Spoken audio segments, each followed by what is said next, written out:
Brilliant study centre പാല നമുക്കറിയാം 40 വർഷത്തെ പാരമ്പര്യവുമായി ഇന്നും ജൈത്രയാത്ര തുടരുകയാണ്. ഈ ജൈത്രയാത്രയിൽ ബ്രില്യൻറ്റിനോടൊപ്പം നിന്ന് ബ്രില്യൻറ്റിനെ വളർത്തിയ നമ്മുടെ എല്ലാ പ്രിയപ്പെട്ട അധ്യാപകരെയും നമ്മൾ പരിചയപ്പെടുത്തുന്ന ഏറ്റവും പുതിയ സീരീസാണ് നമ്മളോടൊപ്പം ഉള്ളത്. സ്റ്റെനി ജെയിംസ് സാറാണ്. നമ്മൾ STJ എന്ന് നമ്മുടെ ഇവിടെ ഫാക്കൽറ്റീസിൻ്റെ ഇടയിൽ അറിയപ്പെടുന്ന നമ്മുടെ സ്വന്തം Steny sir. Welcome sir. Thank you.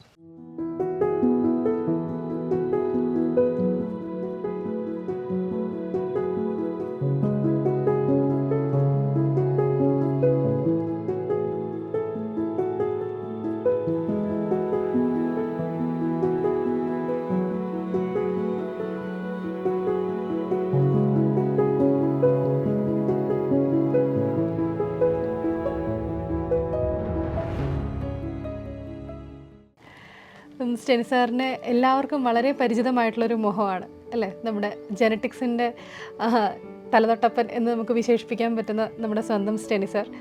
സാറിൻ്റെ ക്ലാസ്സുകളും കാര്യങ്ങളും ഒക്കെ അനുഭവിച്ചറിഞ്ഞേക്കുന്ന ഇഷ്ടം പോലെ ആൾക്കാർ ഇപ്പോൾ നമ്മുടെ ഈ പ്രോഗ്രാം കാണുന്നുണ്ടാവും. അതുപോലെ തന്നെ സാറിൻ്റെ ക്ലാസ്സിലിരിക്കാൻ ഭാഗ്യം കിട്ടിയ ഒരാളാണ് ഞാനും. അപ്പം അതുകൊണ്ട് ക്ലാസ് എങ്ങനെയാണ് എന്നുള്ള കാര്യങ്ങളൊക്കെ നമുക്കൊരു ടെസ്റ്റിമണി നമ്മൾ ലൈവായിട്ടത് അനുഭവിച്ച ആൾക്കാരാണ്. അപ്പോൾ അതുകൊണ്ട് അത് അറിയാവുന്ന ആൾക്കാരും അതുപോലെ തന്നെ നമ്മൾ ഷെയർ ചെയ്ത് ബാക്കിയുള്ളവരിലേക്ക് എത്തിയിട്ടുമൊക്കെ നമുക്ക് സാറിന് എല്ലാവർക്കും നല്ല പരിചയമാണ്. ജെനറ്റിക്സ് എന്ന് പറയുമ്പോൾ നമുക്ക് ഏറ്റവും ആദ്യം ഓർമ്മ വരുന്ന മുഖം സ്റ്റെനി സാറിൻ്റെയാണ്. അപ്പോൾ സാർ എങ്ങനെയാണ് സാർ ബ്രില്യൻറ്റിൽ എത്തിയത്?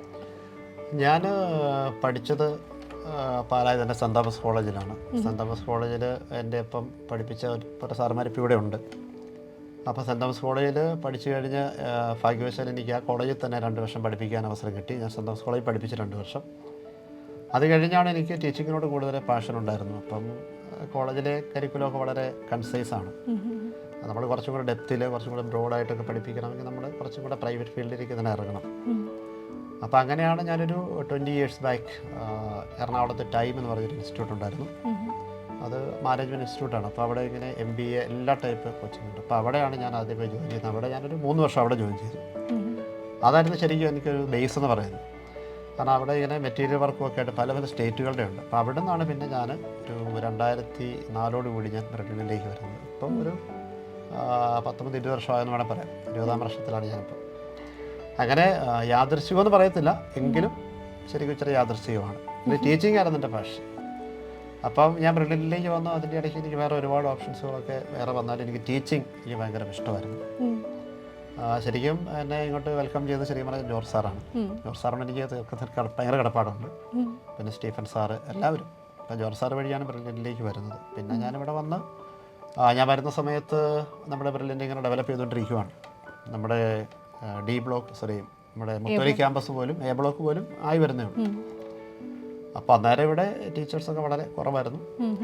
അപ്പം ബൈ ഗ്രേസ് ഓഫ് ഗോഡ് എന്ന് പറയാം, ജെനറ്റിക്സ് തന്നെ ഏൽപ്പിച്ചു. അപ്പോൾ അന്നൊക്കെ ജെനറ്റിക്സിൻ്റെ 2 ചാപ്റ്റർ ഉണ്ട്, ചേച്ചനറിയാലോ. അപ്പോൾ ആ 2 ചാപ്റ്ററും ഫുൾ ബാച്ചിലും കയറുന്നത് ഞാനായിരുന്നു.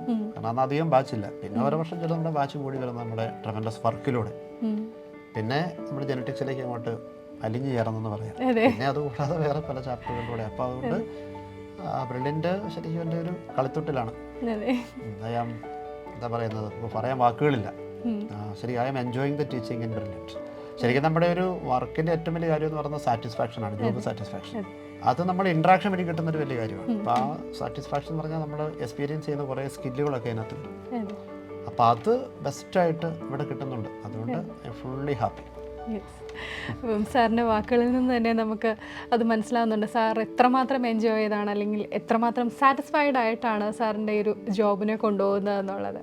അപ്പം നമുക്കറിയാം ഈ പറയുന്ന പോലെ ഇതൊരിക്കലും ഒരു 1 man ഷോ അല്ല. നമ്മുടെ ഓരോ ഡിപ്പാർട്ട്മെൻറ്റ്സ് ആയിക്കോട്ടെ, അവിടെ ഒരു കൂട്ടായ്മയാണ്. ഡിപ്പാർട്ട്മെൻറ്റ്സ് എല്ലാം കൂടെ ഒരു കൂട്ടായ്മയുണ്ട്. നമ്മൾ മൊത്തത്തിൽ ബ്രില്യൻ ഫാമിലി, ഇത് നമ്മൾ ഇടയ്ക്കിടയ്ക്ക് പറയുന്ന കാര്യം തന്നെയാണ്. പക്ഷേ എന്നിരുന്നാൽ പോലും അത് പറയാതിരിക്കാൻ പറ്റത്തില്ല. ഒരു കൂട്ടായ്മയുടെ വിജയം തന്നെയാണ്. സാർ, ആ ഒരു ബോട്ടണി ഡിപ്പാർട്ട്മെൻറ്റ് എന്ന് പറയുന്ന ഒരു കൂട്ടായ്മയെ പറ്റി സാർ ഒന്ന് പറയാമോ? യെസ്, ഞാൻ പറഞ്ഞു. ഞാനിപ്പം ഇവിടെ 2004 വരുമ്പോൾ അന്ന് ടീച്ചേഴ്സ് വളരെ കുറവായിരുന്നു. അത് കഴിഞ്ഞ് ഒരുപാട് ടീച്ചേഴ്സ് വന്നു. അപ്പം ഒരു ബോട്ടണി ഡിപ്പാർട്ട്മെൻറ്റ് മാത്രമല്ല, ബോട്ടണി എന്ന് പറയുമ്പോൾ നമുക്ക് ബ്രില്യൻറ്റിൽ എനിക്ക് എല്ലാ ഡിപ്പാർട്ട്മെൻറ്റും ഒരുപോലെ തോന്നുകയാണ്. എല്ലാ ഡിപ്പാർട്ട്മെൻറ്റിലും വളരെ എന്താ പറയുക, ഒരു പോസിറ്റീവ് ഇൻട്രാക്ഷനാണ്. നമ്മൾ ബയോളജിക്കലി പോസിറ്റീവ് ഇൻട്രാക്ഷൻ എന്ന് പറയുന്ന പോലെ പഠിക്കുന്നത് മ്യൂച്വലിസം എന്ന് പറയുന്ന ഇൻട്രാക്ഷൻ പോലെയാണ്. അത് സിംബയോസിസ് അല്ലെന്നേ ഉള്ളൂ. അതായത് സിംബയോസിസ് പറയുന്നത് പെർമനൻ്റ് ആണ്, ഇത് ഒരു ഫോർ ദ ടൈം ബീങ്. പക്ഷേ ഇൻട്രാക്ട് ചെയ്യുമ്പോൾ അങ്ങോട്ടും ഇങ്ങോട്ടും ബെനിഫിറ്റ് കിട്ടുന്നത് പോലെ. അപ്പം എനിക്കൊന്ന് എല്ലാ ഡിപ്പാർട്ട്മെൻറ്റിലും ടീച്ചേഴ്സ് അങ്ങോട്ടും ഇങ്ങോട്ടും വളരെ സർവീസ് മൈൻഡഡ് ആണ്. അത് ഏറ്റവും പ്രധാനപ്പെട്ട കാര്യം അതാണ്. നമ്മളൊരാൾ മറ്റൊരാളിനെ കോംപ്ലിമെൻറ്റ് ചെയ്യുന്നത് പോലെയാണ്. അപ്പോൾ നമുക്കെന്തായാലും ഇപ്പം നമ്മളാരും എല്ലാം തികഞ്ഞവരൊന്നുമല്ല.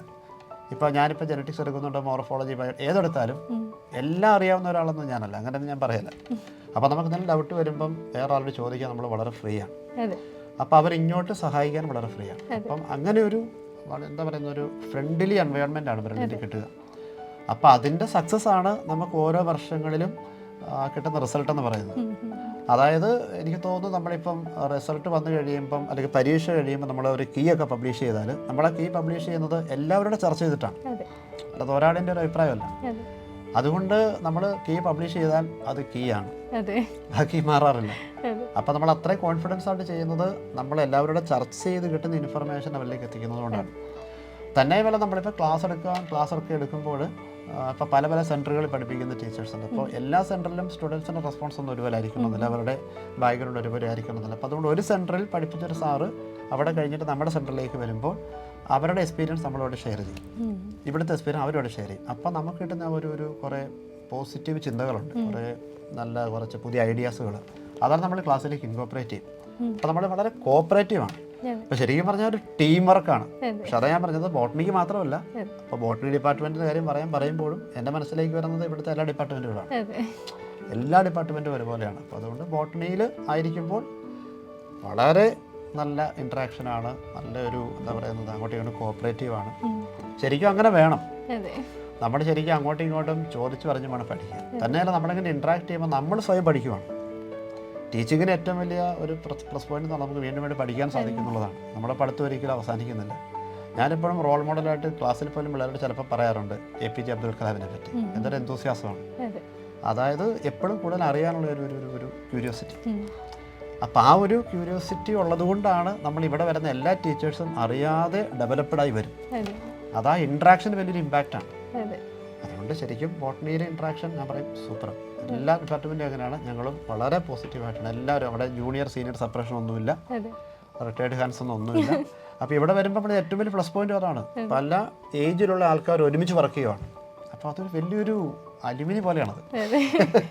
അത് വേറെ ഇടത്തും കിട്ടുകയല്ല. റിട്ടയർഡ് ഹാൻഡ്സിലെ സീനിയർ ആൾക്കാരുണ്ട്, പിന്നെ ജൂനിയേഴ്സ് ഇപ്പം വന്നവരുണ്ട്, പിന്നെ അല്ലാത്തവരുണ്ട്. എല്ലാവരും ഇങ്ങനെ ഒരുമിച്ച് ഒരു ടീം വർക്കാണ്. അപ്പം ഇവിടെ വന്നു കഴിയുമ്പോൾ പ്രായമൊക്കെ നമ്മൾ മറക്കുവാണ്. എല്ലാവരും വളരെ ചെറുപ്പക്കാരാണ്. ഫിസിക്കലി ഡിഫറൻസ് ഉണ്ടായിരിക്കാം, പക്ഷെ സ്പിരിച്വലി നമ്മൾ ഒന്നായിട്ട് വർക്ക് ചെയ്യുന്നത്. അതാണ് എനിക്ക് പറയാനുള്ളത്. ഇപ്പം സാറ് ഞങ്ങളെ പഠിപ്പിച്ചിട്ട് ഓൾമോസ്റ്റ് ഇപ്പോൾ ഒരു 14 വർഷമായി. പക്ഷേ അന്ന് സാറിനെ കാണുന്ന പോലെ തന്നെ ആ ഒരു യങ് ആൻഡ് വൈബ്രൻ്റ് ആയിട്ട് തന്നെയാണ് ഇപ്പോഴും സാറൊക്കെ ഇരിക്കുന്നത്. എല്ലാവരും അങ്ങനെയാണ്. അപ്പം ആ ഒരു എനർജി സത്യം പറഞ്ഞു കഴിഞ്ഞാൽ എല്ലാവരും മെയിൻറ്റെയിൻ ചെയ്യുന്നത്, അല്ലെങ്കിൽ അവർക്ക് ആ ഒരു എനർജി എന്ന് പറയുന്നത് ഇവരുടെ ആ ഒരു ഇൻട്രാക്ഷനാണ്, അല്ലെങ്കിൽ നമ്മൾ ഓരോരുത്തരുടെയും ആ ഒരു ഇൻട്രാക്ഷനാണ്. ഒന്നാമതേ നമ്മൾ യങ് മൈൻഡ്സുമായിട്ടാണ് ഇൻട്രാക്ട് ചെയ്യുന്നത്. അത് മാത്രമല്ല ഒരിക്കലും ഒരു വലിപ്പച്ചെറുപ്പം ആരും തമ്മിലും തോന്നിയിട്ടില്ല. ഇപ്പം ഞങ്ങളിപ്പോൾ ഞങ്ങളുടെ കരിയറിൻ്റെ സ്റ്റാർട്ടിങ് പോയിന്റിലാണ് നിൽക്കുന്നത്. അപ്പോൾ ഇവരൊക്കെ വളരെയധികം ദൂരം സഞ്ചരിച്ച് കഴിഞ്ഞ ആൾക്കാരാണ്. ഇത്രയും എക്സ്പീരിയൻസ്ഡ് ആയിട്ടുള്ള ഫാക്കൽറ്റീസ് ആണല്ലേ, ഇത്രയധികം വർഷങ്ങളിലെ എക്സ്പീരിയൻസ് ഉണ്ട് എന്ന് പറഞ്ഞിരുന്നാൽ പോലും നമ്മളൊരു സംശയം ചെന്ന് ചോദിക്കുമ്പോഴത്തേക്കും ഒരിക്കലും ഞങ്ങളെ ആരെയും നിരുത്സാഹപ്പെടുത്തുകയോ അല്ലെങ്കിൽ നിരാശപ്പെടുത്തുകയോ ചെയ്യാതെയാണ് വളരെ പേഷ്യൻസോടുകൂടി എങ്ങനെയാണ് ഒരു കുട്ടിക്ക് പറഞ്ഞു കൊടുക്കുന്നത് അതേ ഒരു പേഷ്യൻസോട് കൂടിയാണ് ഞങ്ങളെയും ഹാൻഡിൽ ചെയ്യുന്നത്. അപ്പോൾ ശരിക്കും പറഞ്ഞു കഴിഞ്ഞാൽ അതെല്ലാം നമ്മുടെ ഒരു ടീം വർക്കിൻ്റെ ഒരു പ്രത്യേകത തന്നെയാണെന്ന് തോന്നുന്നു. ടീം വർക്കാണ്, അത് ഭയങ്കര വർക്ക് തന്നെ എന്ന് പറയുന്നത്. ശരിക്കും നമ്മളിപ്പോൾ ഒരു ഫുട്ബോൾ കളിക്കുമ്പോൾ ടീം വർക്കല്ലേ. അപ്പം ഒരിക്കലും ഒരു വൺ മാൻ ഷോ ആയിട്ട് കൊണ്ടുപോകാതെ എല്ലാവരെയും ഒരുമിച്ച് ഒരേപോലെ കൊണ്ടുപോകാനായിട്ട് നമ്മുടെ ഇവിടുത്തെ ഓരോ ഡിപ്പാർട്ട്മെൻറ്റ്സും ശ്രമിക്കുന്നുണ്ട് എന്നുള്ളതും അത് പ്രാവർത്തികമാക്കുന്നുണ്ട് എന്നുള്ളതും വളരെയധികം പ്രശംസ അർഹിക്കുന്ന ഒരു കാര്യം തന്നെയാണ്. അപ്പോൾ സർ അപ്പോൾ ഇതിനകത്ത് സാറ് നമ്മുടെ ഡിപ്പാർട്ട്മെൻറ്റ്സിൻ്റെ കാര്യം പറഞ്ഞു, അതുപോലെ തന്നെ നമ്മുടെ material preparation, question paper preparation. അപ്പോൾ ഇതെല്ലാം സത്യം പറഞ്ഞു കഴിഞ്ഞാൽ നമുക്ക് വളരെ ആഘോഷത്തോടു കൂടി നടക്കുന്ന കാര്യങ്ങൾ തന്നെയാണ്. അപ്പം കുട്ടികൾ വിചാരിക്കും ഓക്കെ ഇവരുടെ ക്ലാസ്സുകൾ കഴിഞ്ഞാൽ പിന്നെ എല്ലാവരും ഭയങ്കര ഫ്രീ ആണ്. പക്ഷേ ആ ക്ലാസ്സിന് ശേഷം അടുത്ത വർഷത്തേക്കുള്ള സകല കാര്യങ്ങളുടെയും ഒരു കംപ്ലീറ്റ് ഒരു ഐഡിയ ഉണ്ടാക്കിയാണ് ഞങ്ങൾ ഇവിടുന്ന് മുന്നേറുന്നത്. സത്യം പറഞ്ഞു കഴിഞ്ഞാൽ ഇപ്പം പുതിയ റിപ്പീറ്റേഴ്സ് ബാച്ച് തുടങ്ങുന്നു. അപ്പം ഓരോ ദിവസവും എന്താണ് എന്നുള്ളതിനെ പറ്റി വളരെ വ്യക്തമായിട്ടൊരു ഐഡിയ എല്ലാവർക്കും ഉണ്ടെന്നുള്ളതാണ്. അപ്പോൾ ആ ഒരു മെറ്റീരിയൽ പ്രിപ്പറേഷൻ, അതുപോലെ തന്നെ ക്വസ്റ്റ്യൻ പേപ്പർ പ്രിപ്പറേഷൻ, സാർ അതിനെപ്പറ്റി ഒന്ന് പറയാമോ? അതും തീർച്ചയായിട്ടും നമ്മുടെ ബ്രില്യൻറ്റിലെ പ്രോഗ്രാമിൻ്റെ വളരെ പ്രധാനപ്പെട്ട ഒരു ഭാഗമാണ് ഈ material preparation and question paper preparation and analysis. Class അതിൻ്റെ ഒരു ഭാഗം മാത്രമാണ്. ശരിക്കും പറഞ്ഞാൽ ഞാൻ നോക്കിയിട്ട് അതിനേക്കാൾ പ്രധാനപ്പെട്ടത് മെറ്റീരിയൽ പ്രിപ്പറേഷനും ക്വസ്റ്റ്യൻ പേപ്പർ അനാലിസിസുമാണ്. ശരിക്കും പറഞ്ഞു കഴിഞ്ഞാൽ നമ്മൾ പിള്ളേർ ഇപ്പോൾ ക്ലാസ് കഴിഞ്ഞ് പരീക്ഷ എഴുതി, ആക്ച്വൽ പരീക്ഷ എഴുതി കഴിഞ്ഞ് അവരുടെ മുഖത്ത് വരുന്നൊരു പുഞ്ചിരി എന്ന് പറയുന്നത് അവരെല്ലാവരും പറയുന്ന കാര്യം എന്താണ്, അവർ പരീക്ഷ എഴുതി കഴിയുമ്പോൾ നമ്മുടെ ഒരു മോഡൽ പരീക്ഷ എഴുതുന്നതുപോലെയാണ്. അപ്പോൾ അതെന്താണെന്ന് വെച്ചാൽ നമ്മൾ ഇത്രയും വർഷത്തെ എക്സ്പീരിയൻസിലൂടെ ആർജിച്ചെടുത്ത കാര്യങ്ങൾ നമ്മളൊന്ന് സ്വരുക്കൂട്ടിക്കൊണ്ട് ക്വസ്റ്റ്യൻ പേപ്പർ ഉണ്ടാക്കുമ്പോൾ ആ ഒരു പാറ്റേണിൽ തന്നെയാണ് നമ്മൾ ക്വസ്റ്റ്യൻ പേപ്പർ ഉണ്ടാക്കുന്നത്. അതുപോലെ ഓരോ വർഷത്തെയും പരീക്ഷ കഴിയുമ്പോൾ നമ്മൾ ഓരോ ക്വസ്റ്റ്യനും അനലൈസ് ചെയ്യും. അത് ഏത് ചാപ്റ്ററിൽ നിന്നാണ് വന്നിരിക്കുന്നത്, ഏത് കണ്ടൻറ്റിൽ നിന്നാണ്, ഏത് പാരഗ്രാഫിൽ നിന്നാണ്.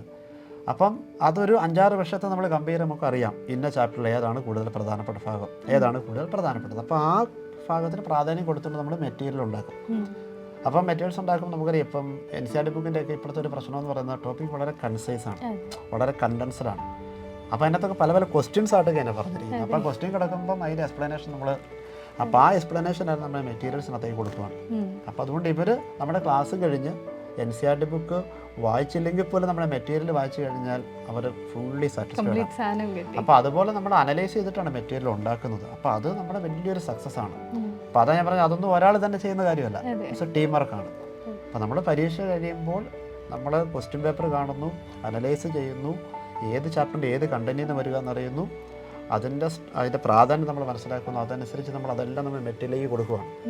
ആ മെറ്റീരിയലുമായിട്ടാണ് പിന്നെ പിള്ളേർ ക്ലാസ്സിലിരിക്കുന്നത്. അപ്പം അവർക്ക് എളുപ്പത്തിൽ കാര്യങ്ങൾ മനസ്സിലാക്കാൻ പറ്റും. തീർച്ചയായിട്ടും മെറ്റീരിയൽ പ്രിപ്പറേഷൻ എന്ന് പറയുന്നത് ശരിക്കും ക്ലാസ് എടുക്കുന്നതിനേക്കാൾ ബുദ്ധിമുട്ടുള്ള പരിപാടിയാണ്. അപ്പോൾ അത് നമ്മൾ വളരെ പോസിറ്റീവായിട്ട് ചെയ്യുന്നു എന്നതിൻ്റെ ഏറ്റവും വലിയ പ്ലസ് പോയിൻ്റാണ് നമ്മുടെ റിസൾട്ടുകളെന്ന് പറയുന്നത്. ഇപ്പോൾ ക്ലാസ് എടുക്കുന്നതിൻ്റെ ഒരു ചെറിയൊരു ഭാഗമാണ് മെറ്റീരിയൽ പ്രിപ്പറേഷനും ക്വസ്റ്റ്യൻ പേപ്പറുമാണ് അതിനകത്ത് ഏറ്റവും പ്രധാനപ്പെട്ട കാര്യം. അത് നമ്മൾ നല്ല സൂപ്പറായിട്ട് ചെയ്യുന്നുണ്ട്. അപ്പോൾ അത് ഇതാണ് നമ്മുടെ ഒരു മിസ്റ്റേക്കും വരാത്തത്, ഒരു എററും വരാത്തതുപോലെ നമ്മുടെ ഒരു കെയർഫുൾ അനാലിസിസിലൂടെയാണ് അത് ചെയ്യുന്നത്. അപ്പോൾ അത് അതൊരു ഭയങ്കര എക്സ്പീരിയൻസുമാണ്. ശരിക്കും പറഞ്ഞു കഴിഞ്ഞാൽ ഒട്ടും ലാഘവത്തോടെ ചെയ്യുന്നൊരു കാര്യമല്ല. പല സ്റ്റെപ്പ് ഓഫ് നമ്മുടെ പ്രൂഫ് റീഡിങ് കഴിഞ്ഞാണ് നമ്മുടെ ഫൈനൽ മെറ്റീരിയൽ നിങ്ങളുടെ കൈകളിലേക്ക് എത്തുന്നത്. അപ്പം അത്രമാത്രം പ്രിസൈസായിട്ട് എറർ ഫ്രീ ആയിട്ട് നിങ്ങളുടെ കയ്യിലേക്ക് എത്തുന്ന ഈ ഒരു മെറ്റീരിയലിന് പിന്നിൽ ഒത്തിരി അധികം ആൾക്കാരുടെ പ്രയത്നം ഉണ്ട് എന്നുള്ളത് ഇവിടെ പ്രത്യേകം നമ്മൾ എടുത്തു പറയേണ്ടതും കൂടെയാണ്. അപ്പോൾ അതുപോലെ തന്നെ സർ, ഇവിടെ ബ്രില്യൻറ്റിൻ്റെ ഇപ്പം സാർ വന്നിട്ട് ഓൾമോസ്റ്റ് 20 years ആയി എന്ന് പറഞ്ഞു. അപ്പം ഈ ഒരു വർക്ക് അറ്റ്മോസ്ഫിയർ, അതുപോലെ തന്നെ നമ്മുടെ മാനേജ്മെൻറ്റ് എന്താണ് സാറിന്? ഇപ്പം ഞാൻ പറഞ്ഞപ്പോഴത്തേക്കും തന്നെ സാറിൻ്റെ മുഖത്ത് വന്ന ഒരു പുഞ്ചിരി കാണുമ്പോൾ നമുക്കറിയാം. സാറിൻ്റെ experience with the management of brilliant ഒന്ന് പങ്കുവയ്ക്കാമോ? അത് നമുക്ക് പറയാൻ വാക്കുകളില്ല. എക്സലൻ്റ് എക്സ്പീരിയൻസ് എന്ന് പറയാൻ പറ്റുള്ളൂ. അവർ ഭയങ്കര വൈബ്രൻ്റ് ആണ്, അവർ ക്രിയേറ്റ് ചെയ്യുന്നൊരു വൈബുണ്ട്.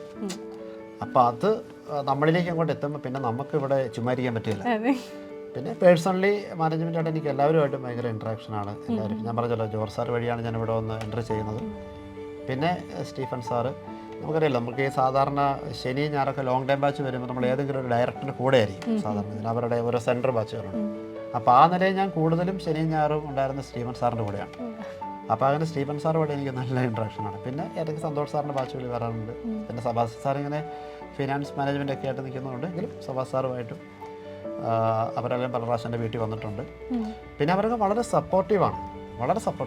അപ്പോൾ നമ്മുടെ ഇടയ്ക്ക് കാണുമ്പോൾ ഒന്ന് അവരുടെ ഒരു പുഞ്ചിരി, പിന്നെ അവർ വിശേഷം ചോദിക്കും, മക്കളുടെ കാര്യം ചോദിക്കും, അവരെന്ത് ചെയ്യുന്നു, അപ്പോൾ പിന്നെ എന്തെങ്കിലും പ്രശ്നമുണ്ടോ സാർ എന്നൊക്കെ ചോദിക്കും. അപ്പോൾ അങ്ങനെ ചോദിക്കും, നമ്മുടെ കാര്യങ്ങൾ അറിയാനുള്ളൊരു അന്വേഷണം. പിന്നെ അവരോരോ മീറ്റിങ്ങിലൊക്കെ നമുക്ക് തരുന്ന ഓരോ ഐഡിയാസുകൾ, അതൊരു പക്ഷേ അവർ പേരൻസുമായിട്ട് കുട്ടികളായിട്ട് ഇൻട്രാക്ട് ചെയ്ത് കിട്ടുന്ന ഇൻഫർമേഷൻസ് നമ്മളിലേക്ക് എത്തിക്കുന്നത്. പക്ഷെ നമുക്കതൊന്നും ചെയ്യാനുള്ള സമയമില്ല. അപ്പോൾ അവർ അതെല്ലാം ചേർത്ത് വെച്ചിട്ട് എന്തെങ്കിലും സജഷൻസ് ഉണ്ടെങ്കിൽ അത് എനിക്ക് ഏറ്റവും ഇഷ്ടപ്പെട്ട കാര്യം എന്ന് പറയുന്നത് അവർ ആരെയും നോവിക്കാതെ വളരെ സ്മൂത്തായിട്ട് എന്നാൽ നമ്മുടെ സ്ഥാപനത്തിൻ്റെ നന്മയ്ക്ക് വേണ്ടി വളരെ പോസിറ്റീവായിട്ടാണ് കാര്യങ്ങൾ പറഞ്ഞു തരുന്നത്. അത് ഭയങ്കര ഒരു അത് ചിലർക്ക് മാത്രം സാധിക്കുകയുള്ളൂ. കാരണം ഇത്രയും പേരെ ഹാൻഡിൽ ചെയ്യുമ്പോൾ ഇത്രയും പ്രശ്നങ്ങൾ ഡൈവേഴ്സിറ്റി കൂടുമ്പം പ്രോബ്ലംസുകൾ വരും. പക്ഷെ അതൊന്നും ഒരു നെഗറ്റീവ് സൈഡിലേക്കൊന്നും പോകാതെ വളരെ പോസിറ്റീവായിട്ട് എനിവേ മാനേജ്മെൻറ്റ് സൂപ്പർ എക്സലൻറ്റ്. ശരിക്കും അവർ ആ 4 പേരെന്ന് പറയുന്നത് എല്ലാവരും പറയുന്ന പോലെ എല്ലാവരും കേട്ടിട്ടോ 4 പില്ലേഴ്സാണ്. അതിലൊരു പില്ലർ പോലും മരിക്കാൻ പറ്റില്ല. അത്രയ്ക്ക് ആ 4 പില്ലേഴ്സിൻ്റെ ബലമാണ് നമ്മുടെ ഈ ബ്രില്യൻറ്റ്. അത് ഇത്രയും സെൻറ്ററുകൾ, ഇത്രയും സ്റ്റുഡൻസ്, എനിക്ക് തോന്നുന്നു ഇന്ത്യയിൽ തന്നെ ഇത്രയും സെൻറ്റർ ഒന്നുമുള്ള സ്ഥലങ്ങൾ കാണുന്നില്ല. പക്ഷേ എല്ലാം ഒരു കൺഫ്യൂഷനും ഇല്ലാതെ ഒരു ഓവർലാപ്പിംഗ് ഉള്ളത് ക്ലാസ്സുകൾ നല്ല സ്മൂത്തായിട്ട് പോകുന്നത് മാനേജ്മെൻറ്റിൻ്റെ 4 ഡയറക്ടേഴ്സിൻ്റെ കഴിവ് തന്നെയാണ്, ഒരു സംശയമില്ല. അവർക്കാണ് ബിഗ് സല്യൂട്ട്. അതെ, ബ്രില്യൻറ്റിൻ്റെ ആ ഒരു സിസ്റ്റമാറ്റിക് മെത്തേഡ് ഓഫ് ടീച്ചിങ് ആയിക്കോട്ടെ, എല്ലാ മേഖലകളിലും ഒരു സിസ്റ്റമാറ്റിക് മെത്തേഡാണ് നമ്മളിവിടെ ഫോളോ ചെയ്യുന്നത്. അപ്പം അതിൻ്റെ ഒരു എൻ പ്രൊഡക്റ്റ് എന്ന് പറയാം നമ്മുടെ റിസൾട്ട്സ് എന്ന്. എല്ലാ വർഷവും അതെ, എല്ലാ വർഷവും. അപ്പോൾ ആഷിഖ് സ്റ്റെനിയെ പറ്റി നമ്മൾ പല ആവർത്തി പറഞ്ഞതാണ്. നമ്മുടെ കഴിഞ്ഞ വർഷത്തെ റിസൾട്ട്സിനകത്ത് ഏറ്റവും മികച്ച വിജയം കാഴ്ചവെച്ചിരുന്ന പല വിദ്യാർത്ഥികളിൽ ഒരാളാണ് ആഷിഖ് സ്റ്റെനി. നമ്മുടെ അതിനകത്ത് ഏറ്റവും പ്രശംസ അർഹിക്കുന്നതാണ് നമ്മുടെ ജെഇ മെയിൻസിന് 100% സ്കോർ കരസ്ഥമാക്കി. അതുപോലെ തന്നെ ക്യുസാറ്റിൻ്റെ എൻട്രൻസിൽ ഓൾ ഇന്ത്യ ലെവലിൽ 2nd റാങ്ക് ആയിരുന്നു. ആൻഡ് നമ്മുടെ കീമിന് 1st റാങ്ക് ആയിരുന്നു. അങ്ങനെ പല മിന്നുന്ന വിജയങ്ങൾ കാഴ്ചവെച്ച ഒരു വിദ്യാർത്ഥിയാണ് ആഷിഖ് സ്റ്റെനി. സർ, ആഷിഖ് സ്റ്റെനിയെ പറ്റി 2 വാക്ക്. ഇപ്പോൾ ആഷിഖ് സ്റ്റെനി, ഞാൻ എൻ്റെ ഫാമിലി, എനിക്ക് 2 മക്കളാണ്. മൂത്തയാളാണ് ആഷിഖ് സ്റ്റെനി. അവനിപ്പം പറഞ്ഞ പോലെ അവനിപ്പം first year computer science students ആണ് കാൺപൂർ. രണ്ടാമത്തെ ആൾ അഖിൽ സ്റ്റെനി, അവനിപ്പം +2 മാന്നാനത്ത് IIT ബാച്ച്. ചേട്ടൻ്റെ അതേ പാതയിലൂടെ പോവാണ്. അപ്പോൾ 2025 പരീക്ഷ എഴുതാൻ പോകും. ഇവർ 2 പേരും ഞാൻ ഓർക്കുന്നുണ്ട്. ആഷിഖ് സ്റ്റെനി നമ്മുടെ സ്വീകരണം തന്നപ്പോൾ സ്റ്റീഫൻ സാറ് പറഞ്ഞ പോലെ ബ്രില്യൻറ്റിൻ്റെ മകനാണെന്ന് പറഞ്ഞാൽ സാറ് പറഞ്ഞു. അതങ്ങനെയായിരുന്നു. കാരണം ഇവർ ഫൗണ്ടേഷൻ തൊട്ട് 6ാം ക്ലാസ് തൊട്ട് ഇവർ 2 പേരും ബ്രില്യൻറ്റിൻ്റെ ഭാഗമാണ്. അപ്പോൾ അതുകൊണ്ട് ബ്രില്യൻറ്റ് പറ്റി ഇങ്ങനെ എഴുതി ചേർന്ന് പോയപ്പം ഈ റിസൾട്ട് വലിയ അത്ഭുതമൊന്നും അല്ല. അപ്പോൾ അതുപോലെ ബ്രില്യൻറ്റ് ഹെൽപ്പ് ഉണ്ടായിരുന്നു. പിന്നെ ആഷിഖിനെ സംബന്ധിച്ച് പറയുമ്പം സിസ്റ്റമാറ്റിക്കായിട്ട് കാര്യങ്ങൾ ചെയ്തു എന്നുള്ളതാണ്. നല്ലപോലെ പ്രാർത്ഥിക്കുമായിരുന്നു, പിന്നെ നല്ലപോലെ വർക്ക് ചെയ്യും. പിന്നെ നമ്മുടെ എൻ്റയർ ടീമിൻ്റെ ഫുൾ സപ്പോർട്ട്. അത് ആഷിഖ് പഠിച്ചത് ചാവറ സ്കൂളിലായിരുന്നു. അതിൻ്റെ ഡയറക്റ്റ് ഇൻചാർജ് ജോർജ് സാറായിരുന്നു. ജോർജ് സാർ ഇടയ്ക്ക് അവിടെ വരും. ജോർജ് സാർ പറയുന്ന ഓരോ വാക്കുകൾ ഇങ്ങനെ ചാർജായിട്ട് ബോഡിയിലോട്ട് കയറും. അപ്പോൾ അങ്ങനെ ഒരു നല്ല എക്സ്പീരിയൻസ് ആയിരുന്നു. അപ്പോൾ ആഷിഖിന് തീർച്ചയായിട്ടും റിസൾട്ട് കിട്ടിയിട്ടുണ്ടെങ്കിൽ എൻ്റെ അതിൻ്റെ ഒരു നല്ല ഉത്തരവാദിത്തം ബ്രില്യൻറ്റ് ടീമിനാണ് തന്നെ. ഞാൻ അതിൻ്റെ ഒരു ഭാഗം മാത്രമേ വന്നുള്ളൂ. അപ്പോൾ അങ്ങനെ ഒരു ടീമിൻ്റെ കൂടെ നിന്നതുകൊണ്ട് എനിക്ക് ഒത്തിരി പറയേണ്ടി വന്നിട്ടില്ല. ഇപ്പോൾ ജോർജ് സാറിൻ്റെ ഇൻസ്പിറേഷൻ ഉണ്ടായിരുന്നു, പിന്നെ ടീച്ചേഴ്സിൻ്റെ ഒക്കെ സപ്പോർട്ട് ഉണ്ടായിരുന്നു. അപ്പോൾ അതുകൊണ്ട് എനിക്ക് കൂടുതൽ ഇൻസ്പിറേഷൻ ഒന്നും വേണ്ടി വന്നിട്ടില്ല. അപ്പോൾ അല്ലാതെ തന്നെ എക്സലൻ്റ്. അപ്പോൾ അതിൻ്റെ ഒരു ഫുൾ ക്രെഡിറ്റ് ബ്രില്യൻറ്റ് ടീമിന് തന്നെയാണ്. വളരെ ഹാപ്പിയാണ്. ഓക്കെ, രണ്ടാമത്തെ ആളും ചേട്ടൻ്റെ പാത. അതെ, രണ്ടാമത്തെ ആൾ IIT ബാച്ച് തന്നെയാണ്. മാന്നാനത്ത് റെസിഡൻഷ്യൽ ബാച്ച് പഠിക്കുന്നു. 2025 എഴുതാൻ പോകുന്നു. നല്ലപോലെ പെർഫോം ചെയ്ത് നിൽക്കുന്നു. നല്ല റിസൾട്ടിന് വേണ്ടി ഞങ്ങൾ കാത്തിരിക്കുന്നു. സാറിൻ്റെ വൈഫ് എൻ്റെ വൈഫ് ബിനു ചങ്ങനാശ്ശേരിക്കാരിയാണ്. ടീച്ചറായിരുന്നു. ഒരു CBSE സ്കൂൾ പഠിപ്പിക്കുന്നുണ്ടായിരുന്നു. അത് കഴിഞ്ഞ് മക്കൾ ഒരു 9ാം ക്ലാസ് ആയപ്പം തൽക്കാലം വേണ്ടെന്ന് വെച്ചു. കാരണം ഞാനിങ്ങനെ ഓടി നടക്കുകയാണ്. അപ്പോൾ അതുകൊണ്ട് തീർച്ചയായിട്ടും മക്കളുടെ റിസൾട്ടിന് വേണ്ടി വൈഫിൻ്റെ അധ്വാനം നല്ലപോലെ ഉണ്ട്. പ്രാർത്ഥനയിലൂടെ അല്ലാതെ സപ്പോർട്ടും എല്ലാം ഉണ്ട്. സന്തോഷത്തോടുന്നു. അതെ, അതാണ് നമ്മുടെ സ്റ്റെനി സാറിൻ്റെ കുടുംബം എന്ന് പറയുന്നത്. ഇപ്പം ആഷിഖിനെ പറ്റി നമ്മൾ പറഞ്ഞല്ലോ. അപ്പം നമ്മൾ ഈ റാങ്കിന് തിളക്കം കണ്ടു. പക്ഷേ ഞങ്ങൾ കേട്ടിട്ടുണ്ട് ആഷിഖ് മറ്റ് മേഖലകളിലും സ്പോർട്സിലുമൊക്കെ ആൾ വളരെ ആക്റ്റീവ് ആയിരുന്നു എന്ന് കേട്ടിട്ടുണ്ട്. ഓൾറൗണ്ട് പ്രകടനം ഉണ്ടായിരുന്നു. ആഷിഖ് സ്കൂളിൽ പഠിച്ചപ്പോൾ തൊട്ട് അവന് ഫുട്ബോൾ ഭയങ്കര ക്രേസ് ആയിരുന്നു. അപ്പോൾ സ്കൂളിൽ പഠിപ്പിച്ചവനെ അൽഫോൻസാ റെസിഡൻഷ്യൽ സ്കൂൾ ഭരണങ്ങാനത്താണ് 10 വരെ പഠിച്ചത്. അപ്പം അന്ന് തൊട്ട് ഫുട്ബോൾ സ്കൂൾ ടീമിലുണ്ടായിരുന്നു. ക്യാപ്റ്റനായിരുന്നു. പിന്നെ കരാട്ടെ ബ്ലാക്ക് ബെൽറ്റാണ്. പിന്നെ ഓർഗനൊക്കെ വായിക്കും. ഇങ്ങനെ ഒരു ഓൾറൗണ്ട്. ഫുട്ബോൾ എവിടെ ചാൻസ് കിട്ടിയാലും ഫുട്ബോൾ ഭയങ്കര ഇഷ്ടമാണ്. ഇപ്പം കാൺപൂർ പഠിച്ചുകൊണ്ടിരിക്കുമ്പം അവരുടെ IIT ടീമിലുണ്ട്. ഇപ്പം ടീമിലുണ്ട്. അതെ, അപ്പം എല്ലാവരും വിചാരിക്കുന്നുണ്ടാവും അയ്യോ പിള്ളേരിപ്പം ഒത്തിരി കാര്യങ്ങൾ സാക്രിഫൈസ് ചെയ്തിട്ടായിരിക്കും ഇത് മാത്രം. പക്ഷെ എല്ലാ മേഖലകളിലും അവർക്ക് വളരാനായിട്ടൊരു അവസരം ഉണ്ടാക്കി കൊടുത്ത ഒരു പേരൻ്റാണ് നമ്മുടെ മുന്നിൽ നിൽക്കുന്നത്. അപ്പം നമുക്ക് സ്റ്റെനി സാർ എന്ന അധ്യാപകനെ നമുക്കറിയാം. അപ്പം സ്റ്റെനി സാർ അല്ലെങ്കിൽ സ്റ്റെനി ജെയിംസ് എന്ന് പറയുന്നൊരു പേരൻറ്റ്, ആഷിഖ് സ്റ്റെനിയുടെയും അതുപോലെ തന്നെ രണ്ടാമത്തെ ആളുടെ അഖിൽ സ്റ്റെനിയുടെയും പേരൻ്റ് എന്നുള്ള നിലയ്ക്ക് ബ്രില്യൻ്റ് ഒരു വിദ്യാർത്ഥിക്ക് കൊടുക്കുന്ന ഫെസിലിറ്റീസിനെ സാർ എങ്ങനെ നോക്കിക്കാണും? അതിശയകരമെന്ന് എനിക്ക് പറയാൻ പറ്റുള്ളൂ. കാരണം നമ്മുടെ എന്തെല്ലാം ഓപ്ഷൻസുകൾ അവർക്ക് കൊടുക്കുന്നത്, എന്തെല്ലാം ഓപ്ഷൻസ് നമ്മളിപ്പം കൊടുക്കുന്ന, ഇപ്പോൾ പറഞ്ഞില്ല, നമ്മൾ കൊടുക്കുന്ന മെറ്റീരിയൽസ് തന്നെ, നമ്മൾ കൊടുക്കുന്ന മെറ്റീരിയൽസ് പഠിച്ചാൽ തന്നെ നമുക്ക് ഫുൾ മാർക്ക് കിട്ടും. കാരണം അത്രയ്ക്ക് പെർഫെക്റ്റ് മെറ്റീരിയൽസാണ് അവരിലേക്ക് നമ്മൾ എത്തിക്കുന്നത്. അത് നമ്മൾ മുമ്പേ പറഞ്ഞ പോലെ എന്തുമാത്രം അനലൈസ് ചെയ്ത് എന്തുമാത്രം സ്റ്റഡി ചെയ്തിട്ട് അത് ഉണ്ടാക്കുന്നത്. അപ്പോൾ ആ മെറ്റീരിയൽസ് എന്തുമാത്രം ക്വാണ്ടിറ്റി ഓഫ് മെറ്റീരിയൽസാണ്, അത് തന്നെ നമ്മൾ എന്തുമാത്രം നന്ദി പറഞ്ഞാലും തീരുക, അത് പഠിച്ചു തീരുകയല്ലോ, അത് മാത്രം പറ്റില്ല. പിന്നെ കൊടുക്കുന്ന എക്സലൻ്റ് ക്ലാസ്സസ്, പിന്നെ ക്ലാസ് ടീച്ചറിൻ്റെയൊക്കെ ആ ഒരു മോട്ടിവേഷൻ, ഒരു സിസ്റ്റം ഉണ്ടല്ലോ. അപ്പോൾ എല്ലാം കൊണ്ട് പിന്നെ നമ്മൾ ഓരോ സെൻറ്ററിനും ഇങ്ങനെ ഓരോ ഡയറക്ടേഴ്സ് ഇൻചാർജ് ആയിട്ടുണ്ട്. അപ്പോൾ അതും ഒരു ഭയങ്കര ഒരു ഐഡിയയാണ്, അവരെ ഇടയ്ക്കിടയ്ക്ക് വന്ന് കൊടുക്കുന്ന ഇൻസ്പിറേഷൻ. പിന്നെ നമ്മൾക്ക് എന്തെങ്കിലും കാരണവശാൽ ഇപ്പോൾ ഒരു പനി വന്ന് ക്ലാസ് വരാൻ പറ്റിയില്ല, അന്നേരം ഓൺലൈനല്ലേ, നമ്മുടെ എല്ലാ ക്ലാസ്സുകളും ഓൺലൈനിനകത്തുണ്ട്. അപ്പം ആ ഓൺലൈൻ ക്ലാസ് നമുക്ക് കാണാം. പിന്നെ ഈ ഓഫ്ലൈൻ ക്ലാസ് കേട്ടിട്ടാണെങ്കിൽ പോലും ഒന്നുകൂടെ ക്ലാരിഫൈ ചെയ്യാൻ ഓൺലൈൻ ക്ലാസ് കാണാം. അപ്പോൾ എനിക്ക് തോന്നുന്നു നമ്മുടെ ഓൺലൈൻ സിസ്റ്റം ഒക്കെ എക്സലൻ്റ് ആണ്, എക്സലൻറ്റ്. അപ്പം എല്ലാ തരത്തിലും ഇപ്പം മെറ്റീരിയൽ വൈസും പിന്നെ ഫാക്കൽറ്റി വൈസും, അത് ബോത്ത് ഓഫ്ലൈൻ ആൻഡ് ഓൺലൈൻ. പിന്നെ കോർഡിനേഷൻ വൈസ്, അതാണ് coordination wise right from class teacher up to the directors, ഇവരെല്ലാം കൊടുക്കുന്ന ഇൻസ്പിറേഷൻ, ഇതെല്ലാം കൂടെ ചേരുമ്പം റിസൾട്ട് എങ്ങനെ വരാതിരിക്കും? ഇതിനൊക്കെ അടങ്ങിയിരിക്കാൻ പറ്റുകയല്ല, നമ്മൾ വൈബ്രൻ്റ് ആകും. ആ ഒരു വൈബ് എന്ന് പറയുന്നത് ഭയങ്കരമാണ്. അത് ബ്രില്യൻറ്റിൻ്റെ ഭാഗമുണ്ട്. ഞാനിപ്പോൾ അന്ന് മീറ്റിങ്ങിന് ഞാൻ പ്രസംഗത്തിൽ പറഞ്ഞായിരുന്നു, നമ്മൾ ഒരു പേരൻ്റായിട്ട് നിൽക്കുമ്പോൾ എനിക്കത് മനസ്സിലാക്കാൻ പറ്റും. പേരൻ്റായിട്ട് നിൽക്കുമ്പം എനിക്ക് ശരിക്കും മനസ്സിലാക്കാൻ പറ്റും. ഇപ്പോൾ ബ്രില്യൻ്റ് ഫാക്കൽറ്റി ആയിട്ട് നോക്കുന്നതിനേക്കാൾ എനിക്ക് ഇഷ്ടം പേരൻ്റായിട്ട് നോക്കുന്നത്. ഫാക്കൽറ്റി ആയിട്ട് നോക്കുമ്പോൾ നമുക്കൊരു പരിമിതിയുണ്ട്. പേരൻ്റായിട്ട് നോക്കുമ്പോൾ ഞാൻ അതിശയിച്ച് ഇതൊക്കെ എവിടെ നിന്ന് വരുന്നു, ഒരുപാട് ശരിക്കും ബ്രില്യൻ്റ് ഈസ് ഗ്രേറ്റ്. അതെ. അപ്പോൾ സാർ ഈ പറയുന്ന പോലെ നമ്മുടെ ഫെസിലിറ്റീസിനകത്ത് ഇപ്പം മകൾ ഹോസ്റ്റൽ ഫെസിലിറ്റീസ് അവൈൽ ചെയ്തിട്ടുണ്ട്. ഇപ്പം നമ്മുടെ പുതിയ റിപ്പീറ്റേഴ്സ് ബാച്ച് തുടങ്ങാൻ പോവുകയാണ്. അപ്പോൾ അതുപോലെ തന്നെ ബാക്കി ക്ലാസ്സുകളും ഒക്കെ തുടങ്ങാൻ പോവുകയാണ്. അപ്പോൾ ഇവർക്ക് എല്ലാവർക്കും ഉള്ളൊരു കൺഫ്യൂഷൻ ആയിരിക്കും, അയ്യോ വീട്ടിൽ നിന്ന് മാറി നിൽക്കുമ്പോഴത്തേക്കും എങ്ങനെയാണ് ഒരു ഹോസ്റ്റൽ, അതുപോലെ തന്നെ അയ്യോ എല്ലാവരുടെയും മെയിൻ കംപ്ലൈൻ്റ് ആണ് ഭക്ഷണം ശരിയാവുമോ. അതെ. അപ്പോൾ അത്തരം കാര്യങ്ങളൊക്കെ ബ്രില്യൻ്റ് എങ്ങനെയാണ് ഇത്ര ഈസായിട്ട് ഹാൻഡിൽ ചെയ്തത്? അത് ശരിക്കും എല്ലാവർക്കും എല്ലാവരും അതിശയത്തോടെ ചോദിക്കുന്നത്, നിങ്ങളിത് എങ്ങനെ സ്മൂത്തായിട്ട് ഹാൻഡിൽ ചെയ്യും? ഇപ്പോൾ ടീച്ചർ പറഞ്ഞ പോലെ തീർച്ചയായിട്ടും സ്റ്റുഡൻസ് ഇങ്ങനെ പഠിക്കാൻ വരും, അവരുടെ വലിയൊരു കൺസേൺ, പേരൻസിൻ്റെ കൺസേൺ, താമസമൊക്കെ എങ്ങനെയായിരിക്കും, ഫുഡ് ശരിയാകുമോ. പക്ഷെ എനിക്ക് തോന്നുന്നു അവർക്ക് വീട്ടിൽ കിട്ടുന്നതിനേക്കാൾ ബെസ്റ്റ് ഇവിടെ കിട്ടും എന്ന് പറഞ്ഞാൽ ആ ഒരു സറൗണ്ടിങ്സ്. നമ്മൾ ഹോസ്റ്റലൊക്കെ പോയി കാണാം, എന്നാ സൗകര്യങ്ങളാണ്, അതെന്ത് നീറ്റാണ്. ഏറ്റവും വലിയ കാര്യം ഞാൻ പറയും, വൃത്തിയുള്ള ഹോസ്റ്റലെന്ന് ഞാൻ പറയും. നമ്മളിപ്പം വേറെ ഒരുപാട് സ്ഥാപനങ്ങളിലെ ഹോസ്റ്റലൊക്കെ ഞാൻ കണ്ടിട്ടുണ്ട്, പക്ഷേ ഒരു വൃത്തിയില്ല. പക്ഷെ ഇത് നല്ല നീറ്റായിട്ട് പരിപാലിക്കുന്നു. അതും ഇവരുടെ എല്ലാ കാര്യങ്ങളും നോക്കാൻ ഹോസ്റ്റൽ വാർഡനും. പിന്നെ ഫുഡൊക്കെ എത്ര കാര്യമായിട്ട് നമ്മൾ ഉണ്ടാക്കുന്നത്, അതും എല്ലാം നല്ല സൂപ്പർ ക്വാളിറ്റി മെറ്റീരിയൽസ് വെച്ചിട്ടാണ് ഫുഡ് ഉണ്ടാക്കുക. അതും എല്ലാം നമ്മൾ ഓൾമോസ്റ്റ് ഒന്ന് ചെക്ക് ചെയ്തിട്ട് കൊടുക്കുന്ന പോലെയാണ് പിള്ളേരിലേക്ക് എത്തിക്കുന്നത്. അതുകൊണ്ട് ഒരു പ്രശ്നവും എക്സലൻ്റ് അല്ലേ, നമുക്കതൊന്നും പറയാൻ വാക്കുകളില്ല. അവർക്ക് എനിക്ക് തോന്നുന്നവർക്ക് ധൈര്യമായിട്ട് ബ്രില്യൻ്റിലേക്ക് വരാം. ഫീൽ അറ്റ് ഹോം, എനിക്കത് feel at home, please be feel at home.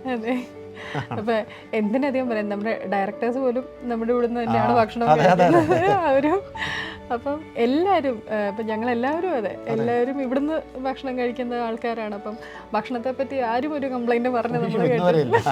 അപ്പം നമുക്ക് ഇച്ചിരി കൂടുതലല്ലേ ഭക്ഷണമൊക്കെ, ഇത്ര വേണ്ടെന്ന് പറഞ്ഞു. രാവിലെയൊക്കെ ഇഷ്ടം പോലെ മെനു ആണ്. ഇപ്പം നമ്മൾ വീടുകളിൽ ഇപ്പം ദോശയാണെങ്കിൽ ദോശ, ഇഡ്ഡലിയാണെങ്കിൽ ഇഡ്ഡലി, അതെ അങ്ങനെ. അപ്പം ശരിക്കും എല്ലാ തരത്തിലും പഠിക്കാനായിട്ടുള്ള എന്നാ പറയുന്നത്, ഒന്നുപോലും വിടാതെ എല്ലാ സൗകര്യങ്ങളും ഒരുക്കി കൊടുത്ത് കുഞ്ഞുങ്ങളെ പഠിക്കാൻ വേണ്ടിയിട്ട് ഒരുക്കുകയാണ് ഇവിടെ ബ്രില്യൻ്റ് എന്ന് പറയുന്നത്. ഇപ്പം ശരിക്കും നമുക്ക് ഇപ്പം പ്രൊവൈഡ് ചെയ്യാൻ പറ്റുന്നതിൻ്റെ ദ ബെസ്റ്റ് അത് എനിക്ക് തോന്നുന്നു ഇന്ത്യയിൽ ഇപ്പം നമ്മുടെ സൗത്ത് ഇന്ത്യ പ്രത്യേകിച്ച് ദ ബെസ്റ്റ് ഓഫ് ബെസ്റ്റ്. ഇതിൽ കൂടുതലൊന്നും സൗകര്യം ഞാൻ ചോദിക്കട്ടെ, ഇതിൽ കൂടുതൽ സൗകര്യം കൊടുത്ത് നമുക്കത് അതിനുള്ള സമയമില്ലല്ലോ. ഇത് ബെസ്റ്റ്, ഇതിൽ കൂടുതൽ സൗകര്യമില്ല. അപ്പോൾ അതാ പറഞ്ഞാൽ എനിക്ക് തോന്നുന്നു ബ്രില്യൻ്റിലേക്ക് പഠിക്കാൻ വന്നാൽ അവർ കയറുന്ന സമയം തൊട്ട് പിന്നെ എല്ലാ കാര്യങ്ങളും, പഠിക്കുന്ന ക്ലാസ് റൂം, പിന്നെ ഇൻ്റർവൽ ടൈം, പിന്നെ hostel, so around 24 hours they will be happy. കാരണം അതുപോലെയുള്ള ഒരു ആംബിയൻ്റ് അറ്റ്മോസ്ഫിയർ ആണ് ബ്രില്യൻ്റ് ക്യാമ്പസ്. അത് ഏറ്റവും വലിയ ബ്രാൻഡ് അംബാസഡേഴ്സ് എന്ന് പറയുന്നത് ഇവിടുന്ന് പഠിച്ചു കഴിഞ്ഞ പിള്ളേരാണ്. അവരോട് ചോദിക്കണം എങ്ങനെയുണ്ട് ബ്രില്യൻറ്റ്. അവർ പറയുന്ന വാക്കുകൾ നമ്മൾ അതിശയിച്ചു പോകും. അതെ. അപ്പോൾ നമ്മൾ തന്നെ വിചാരിക്കും ഇത്രയൊക്കെ പറയണോ. അപ്പോൾ അവർക്കത് പറഞ്ഞിട്ട് പിന്നെ അവർ പറയുവാണ്. അത്രയ്ക്ക് അവർ വളരെ ഹാപ്പിയാണ്, എല്ലാ തരത്തിലും ഹാപ്പിയാണ്, നമ്മൾ ഹാപ്പിയാണ്. അതെ, എല്ലാവരും സത്യം പറഞ്ഞ ഒരു ഹാപ്പി അറ്റ്മോസ്ഫിയറിൽ നിൽക്കുന്നത് കൊണ്ടാണ് ഞങ്ങളെല്ലാവരും, അല്ലെങ്കിൽ ഞങ്ങളുടെ എല്ലാവരുടെയും മുഖത്ത് ഈ ഒരു നിറഞ്ഞ സന്തോഷം കാണാനായിട്ട് പറ്റുന്നത്. അപ്പോൾ അത് നമ്മുടെ ഈ ഒരു സീരീസിനകത്ത് വന്ന എല്ലാ അധ്യാപകരും പങ്കുവച്ചൊരു കാര്യമാണ്. എല്ലാവർക്കും സന്തോഷമാണ്. ബ്രില്യൻ്റ് എന്ന് പറയുമ്പോഴേ സന്തോഷമാണ്. ബാക്കി എല്ലാവരും അയ്യോ തിങ്കളാഴ്ച ദിവസം ജോലിക്ക് പോകണമല്ലോ എന്ന് വിചാരിച്ചുകൊണ്ട് വരുന്നിടത്ത് ഇവിടെ ഒരു ദിവസം നമ്മൾ ക്ലാസ്സിൽ ഇന്ന് തന്നെ ക്ലാസ് ഇല്ലാത്ത. അപ്പോൾ ആ ഒരു വർക്ക് അറ്റ്മോസ്ഫിയർ, ഈ ഒരു എൻവയൺമെൻറ്റ്, അതായത് ഈ ഒരു കൂട്ടായ്മ എന്ന് പറയുന്നത് എല്ലാവരിലേക്കും ഈ ഒരു എനർജി പ്രൊവൈഡ് ചെയ്യുന്ന, അതിങ്ങനെ കൈമാറ്റം ചെയ്ത് പൊക്കോണ്ടിരിക്കുകയാണ്. ഇവിടെ ക്യാമ്പസിലേക്ക് കയറിയാൽ ഒരു എനർജിയാണ്. അത് ടീച്ചേഴ്സിനും സ്റ്റുഡൻസിനും ഒരുപോലെ കിട്ടുന്നുള്ളതാണ്. അപ്പോൾ അവരൊരുമിച്ച് ക്ലാസ്സിലിരിക്കുമ്പോൾ അവർ ടീം വർക്കാണ്. അപ്പം ആ ഒരു ടീം വർക്ക് തന്നെയാണ് ബ്രില്യൻറ്റിൻ്റെ വിജയവും. അപ്പം സ്റ്റെനി സാർ, ഒത്തിരി സന്തോഷം. സാറിൻ്റെ അനുഭവങ്ങളും ബ്രില്യൻറ്റുമായിട്ടുള്ള അനുഭവങ്ങളും അതുപോലെ തന്നെ സാറിൻ്റെ പേഴ്സണൽ എക്സ്പീരിയൻസ്, ഫാമിലി, അങ്ങനെ പല കാര്യങ്ങളും ഞങ്ങളുമായിട്ട് പങ്കുവച്ചതിനും, അതുപോലെ തന്നെ ഇപ്പം നമുക്ക് അഗിൽസ്റ്റനി ഇനി 2025 അഗിൽസ്റ്റനി ഒരുങ്ങുന്നു IIT അഡ്മിഷന് വേണ്ടിയിട്ട്. അപ്പം എല്ലാവിധ ആശംസകളും, അതുപോലെ തന്നെ സാറിൻ്റെ ഈ ഒരു എനർജിയും ആ ഒരു വൈബ്രൻ്റായിട്ട് സാർ നിൽക്കാൻ പറ്റുന്നതും വീണ്ടും ഇതുപോലെ തന്നെ തുടരട്ടെ എന്ന് വളരെ ആത്മാർത്ഥമായി പ്രാർത്ഥിച്ചുകൊണ്ട് thank you so much. Entrance സംബന്ധമായ വാർത്തകളും അപ്ഡേഷനുകളും ഏറ്റവും വേഗം ആധികാരികമായി അറിയാൻ ബ്രില്യൻറ്റ് സ്റ്റഡി സെന്റർ പാല യൂട്യൂബ് ചാനൽ സബ്സ്ക്രൈബ് ചെയ്യുക, ബെൽ ഐക്കൺ അമർത്തുക, ഈ വീഡിയോ മറ്റു സുഹൃത്തുക്കളിലേക്കും മാക്സിമം ഷെയർ ചെയ്യുക.